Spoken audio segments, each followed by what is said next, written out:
It's about 4 o'clock p.m. on December 22nd, 2023. Friday. Tomorrow's Saturday, and then Sunday is Christmas Eve. Monday is Christmas, so we are moving the cows to the last section of this row, this 8th row. They were down there at the other end of the field. I drive up along the fence line there so I can see the water, make sure the water's okay. Then I come out here, and they tend to follow the side-by-side. They know the side-by-side means food, and they're not getting tremendously great forage right now, and so they're trying to follow me to the good forage because of those the years of training where I open up the field and they get good forage. So they're moving over here to the easternmost part of the row. That's where they're coming. Oh, my son's trying to avoid the goat weed. Here, let me take the wire off. There, you can just reel it up. Oh. Yeah. There we go. Yeah, here they come. Here comes the ram. Look at them jump. That ram is not supposed to be there. No. He prefers the cows, I think.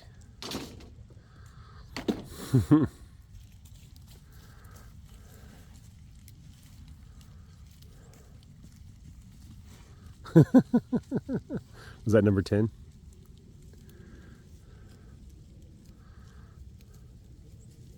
Are they all running? It's, you know, when you walk downhill and then uphill, you just let yourself build up speed so you don't have to work so hard to get uphill. Oh, it looks like Dusty wants a rub.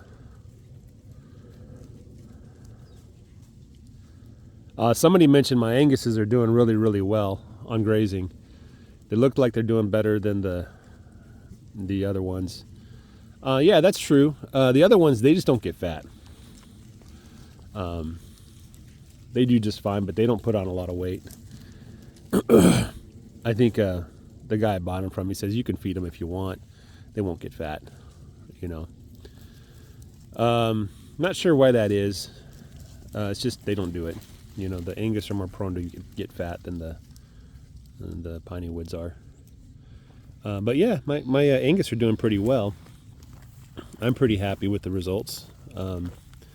Here I am. Oh, yeah, December 22nd. Guess what today is? Today is winter solstice. It's the shortest day of the year. That's why I came out a little early, because I know it gets dark quick. Plus it's cloudy. Plus it wasn't raining. You know. But yeah, today's the shortest day of the year. If I were to design a calendar from scratch, I'd probably mark it based on solstice and equinoxes. And so either this would be the middle of the year or the beginning of the year, right? And I'd probably say it's the beginning of the year, just because winter is kind of a reset. Winter's somewhat comparable with death, and spring is resurrection, right? So make this the end of the year and the beginning of the year. So yeah, today would be the first day of the new year, or the last day of the last year, right? Either way. But it would be based on solstice. And then the issue is the moon's really useful. And the moon, you know, month, moon, same word basically. But you can use the moon to calculate like where you are in the month. You can just look at the moon and know if you're in the first half or the second half. And maybe if you've been looking at the moon for a while, you can even tell what day of the 28-day cycles the moon follows, 28 more or less, right? So what I would do if I were to build a calendar is I would have probably the new moon after solstice would be the first day of the year. And then you'd have an intercalary period after the last month of like a week or whatever is necessary to make everything balance. So you'd have that week, or let's see, because there's 365 days in a year, and there's a 28 times 12. It's like, I forget what that is, but there's like 2 weeks, 2 or 3 weeks that you have to kind of fill in the gaps to make the sun line up with the moon. And so I just put that in the winter, you know, the coldest part of winter, which this isn't the coldest part of winter. This is the way that we kind of do it is January, mid-January is probably the coldest part of winter. You know, just like summer doesn't start getting hot until after the solstice. Same kind of thing here. Winter doesn't really start until after the solstice, you know. So this is officially beginning of winter.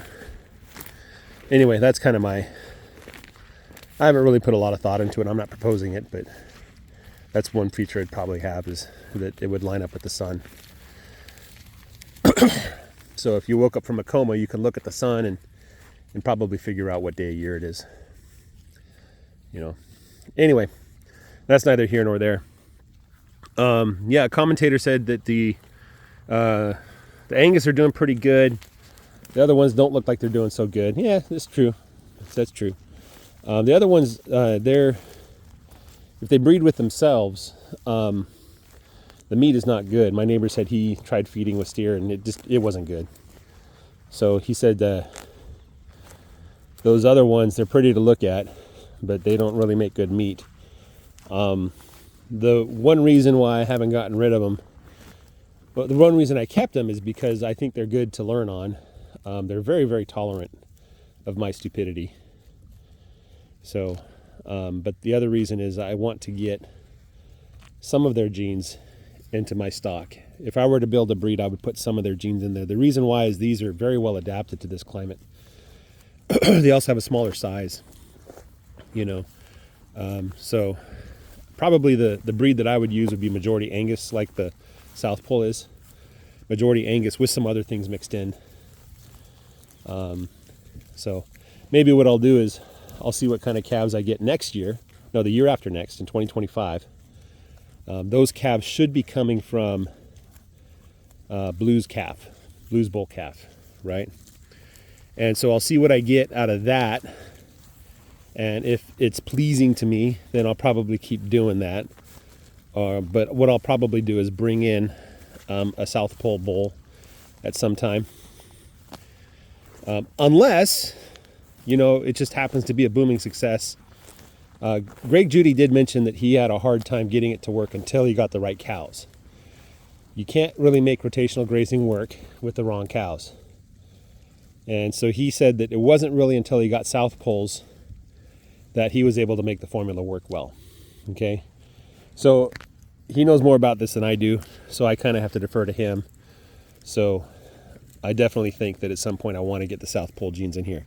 But South Pole is like mostly red Angus is what I understand. And so the black Angus are really close to the red Angus. It's just a difference in color. Otherwise, they're pretty much the same. And these are pretty good Angus cows. They do make good meat. So that's kind of my thoughts right now. I'm still learning. Right, Dusty?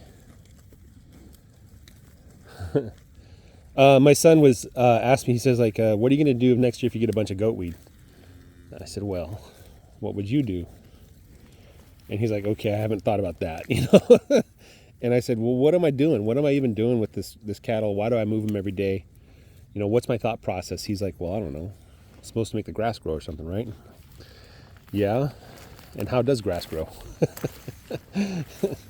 You know, and that's, if I were to do a grazing school, which I am by no means an expert, nor am I successful yet. I've had some moderate success. You can look at it right here. If I were to do a grazing school, the way that my mind works, Greg Judy is a great guy, but he has a different way of looking at the world than my mind does. And so I have to watch a lot of his videos and read a lot of his books to really get at what he's trying to say. And the signal to noise ratio to me is kind of low. Meaning he says a lot of things that I don't find immediately useful, if you catch what I mean. Now, granted, if I go back and read the books again, which I plan on doing, I imagine I'm going to see things that weren't there before, simply because I've been doing this for a couple of years now. So I have a lot more experience. And so, like, when you're talking with an expert in a field, one of the problems is that expert doesn't know how to talk to people who aren't an expert in the field, right? So they've been talking with other experts. They have a certain level of language that surpasses yours.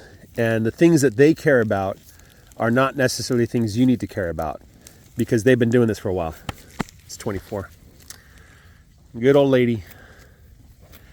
So I want to go back and read the books again. I've been giving myself kind of a break. I haven't read the books for quite a while.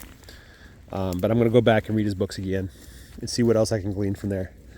But signal to noise ratio is kind of low for me. I prefer very technical, very detailed manuals that start with kind of the scientific theory behind everything, the observed facts and the experiments, and then kind of goes into a best practices guide for what we should be doing and what we can ignore for now, right? So I would start my grazing school by talking about either about cow nutrition, like what cows need to survive and how they grow. I think that would be very useful to just go like, this is what a cow is, right? And then explain, this is what a cow needs. This is what a cow should look like. This is how we use cows, right? This is what we're looking for, right?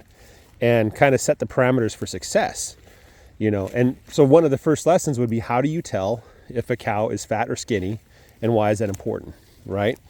But I think understanding cattle nutrition, what they really need to eat and how they eat and what works, and if you do this, that's going to happen, that kind of stuff, right? Like the bloating issues and stuff is only an issue if the cows are eating grain, or if they're starving and they're put into a pasture with things they shouldn't eat, like buttercups, for instance, right? If you put them in a field of buttercups and there's plenty of grass, they won't touch the buttercups. But if there's nothing else to eat, they're going to eat the buttercups and they're going to get sick, right? So you have to understand that kind of stuff, right? So cows, just kind of an overview. This is what you need to know about cows. Then I would talk about grass, right? I would say this is what grass is. This is the kinds of grass that we typically see. These are like different kinds of grass, and these grasses are all similar to each other, but there's a little bit of difference between them. Then talk about how grass grows and things like that, right? And then obviously the end of that section would be, how do we make more grass with minimal inputs, with zero inputs, you know? And then cows plus grass, you know, how you can use cows to grow more grass. And then from there, I would probably then say, let's talk about dirt, right? Soil, right? And like really the grass needs soil. The cows need the grass needs the soil. So you need to talk about the soil, right? Soil testing, what they're testing for, what you can do to the soil, how you can change it, what products exist, what practices exist, and, you know, pitfalls and things like that. So with those three things in place, now that you understand the theory of what grass really is, what cows really are, what soil really is, then we could talk about rotationally grazing, right? And talk about, what if we were able to move the cows in such and such a pattern? And then you can talk about, you know, like when it's appropriate to graze and when it's not, what to do when you don't have grass, things like that. This is my neighbor's back 20. The bulls were back here up until about a week ago. They were here for about, I'm going to say 2 weeks, right? This has been mowed. There was a lot of ragweed, western ragweed. I'm pretty sure it's western ragweed. And there's a little bit of goatweed. And the fellow that owns this property, he just mowed it, which is fine.